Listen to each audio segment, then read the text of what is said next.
আপনারা যে কেউ চাইলে আপনার অ্যান্ড্রয়েড ফোনকে বাটন ফোনের মতো করে ব্যবহার করতে পারেন।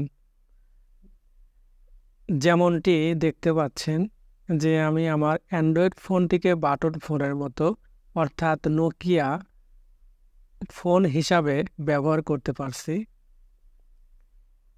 এবং এখানে বাটন ফোনের মতোই আপনারা কল করতে পারবেন।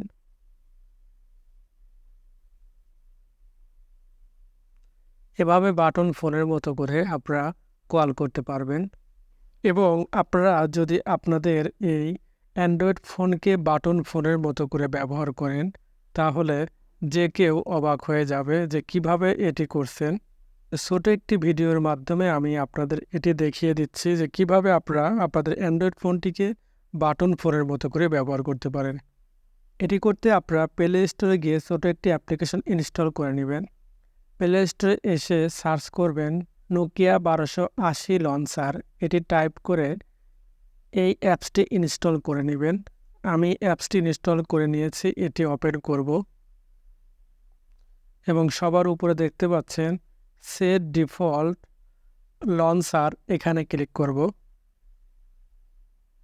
এবং এখানে দেখতে পাচ্ছেন নোকিয়া 1280 লঞ্চার। এখানে ক্লিক করার সাথে সাথে আপনাদের অ্যান্ড্রয়েড ফোনটি বাটন ফোনের মতো হয়ে যাবে এবং নিচে যেটি সিলেক্ট রয়েছে সিস্টেম লঞ্চার, অর্থাৎ পরবর্তীতে আবার এটি সিলেক্ট করার মাধ্যমে আপনারা আপনাদের অ্যান্ড্রয়েড ফোনে ফিরে যেতে পারবেন।